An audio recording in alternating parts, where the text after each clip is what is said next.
So you say by making conscious, deliberate choices, you can change your outcomes. Well, you can change the outcomes as far as family time. Okay. Same with the cell phones or the work environment. You know, a woman does, believe it or not, run the home. Yes, It she doesn't does. necessarily always feel that way, but hopefully she is the one running the home, and she puts standards out there. We will have dinner at the table at 6 o'clock. If it's important to her Right. to get the family together, this is what's going to happen, and this is Right. what we need to do, and this is important to me. But And- you know, and not to cut you off, Kimberly, because I was a single mother, and and of course an exec, but I did order my steps. I cooked all my meals on Sunday after I came home from church for the following week and froze them, and family time was critical for me because my children were kind of like a balancing point to the craziness of corporate and business, and now you have children that want to download and talk. But as I look today, so many women, particularly women that are single, are pressed. Oh, yes. So how do you make those value judgments? How do you do that? Consciously making those choices, realizing the one thing that I do know about myself is my son is 31 now. My goodness, Yes. my son's 31. He is. Still a baby. Yeah, still my baby. Still your baby. Still my baby, but I've watched him through the years. The thing I didn't watch and I wasn't conscious of is when I was a single parent, some of the things that he had to go through that Yes. could have been better. Yes. Um, I take responsibility I take for that. responsibility, and I've apologized for Yes, some me of the things too. I've done. Yeah, me too. Because I wasn't conscious. Right. You know, for instance, I didn't take him to church on Sundays. Why? Because he was with his dad. So that was my out. Yes. But it really wasn't my out. It was a choice that I made. I should have made a better choice when it came to that. Well, how would you if he's with dad? I should have. tell him, I bring should him have went back? On, no, I should have went on Wednesday. Ah, I should have went on Wednesday. okay, You Bible know, study, yeah. But at the time in my life, it wasn't in my. It wasn't in my Sunday ritual. Right, right. Do I regret it? Yes. Is he fine? Yes. Does he know God? Yes. Yes, But still, the thing is, I could have given him so much more. right. I could have given Right. him the experience to do that. He was going with his father at times or with his stepmother, but that still doesn't Not give the same. that doesn't give me the out. Right, Right. right. I think maybe a part of that reconnecting is recognizing that we were immature. And as I told my children, nobody writes a script for parenting. They do not.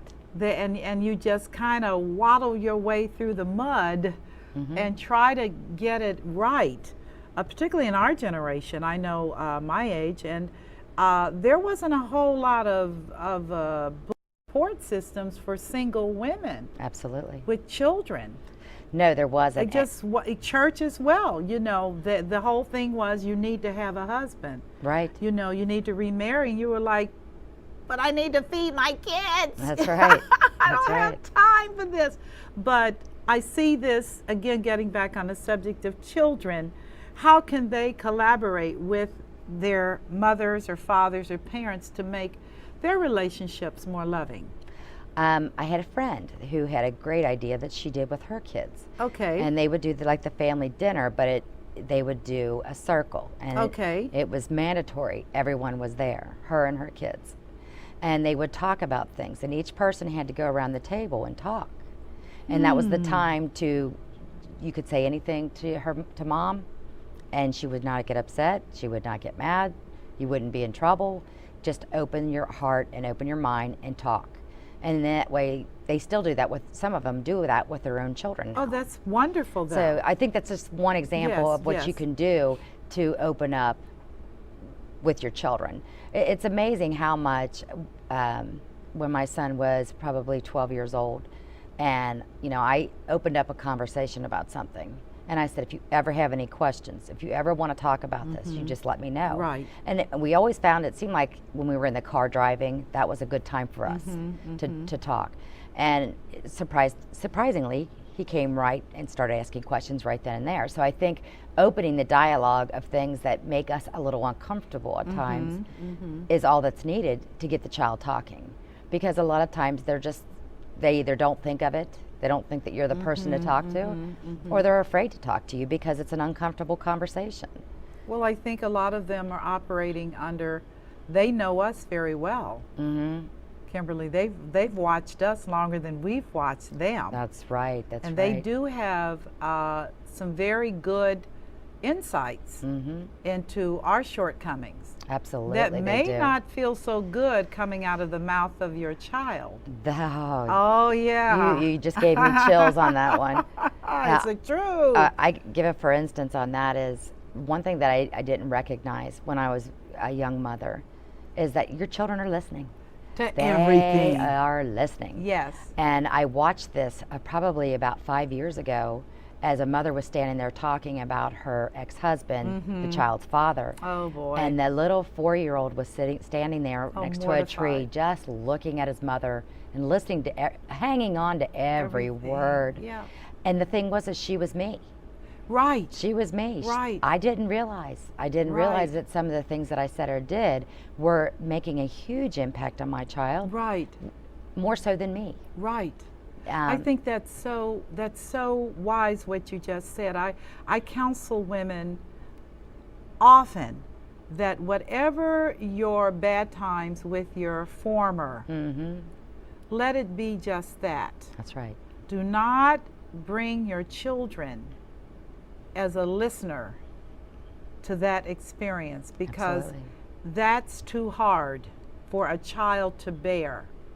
It just is. They know they're connected. It changes them. It changes them in a very warped way. Yes, it does. And I think a lot of people need to time out, meaning stop it, because you're creating an environment where a child does not feel loved. Absolutely. And then they will go on and they will recreate the environment in their own lives That they're familiar with. that they're familiar with. Right, right. Is that what you're thinking as well? Yes, absolutely. Absolutely. Okay. There's no question about that. You know, I mean, they grow up and they become older and they do start making their own choices. Boy, oh boy. But do up they. until that point, from the time they're, 15, 16, 17 years old, up until something happens in their life, they're just rolling with the flow. Yeah. They're yeah. just going by what they know. Yeah, yeah. And I think the biggest thing a parent can do, if you have parents listening and they want to know what I feel so bad for what I've done to this date. Best thing you can do is go to your child, apologize. And just tell them you're sorry. Apologize. And tell them you were stupid. Tell I'm God, sorry I I'm did so this. sorry. Stand up for what you Yes. did wrong. Be accountable, because you take it off the child's shoulders when you do that. That is so powerful what you just said.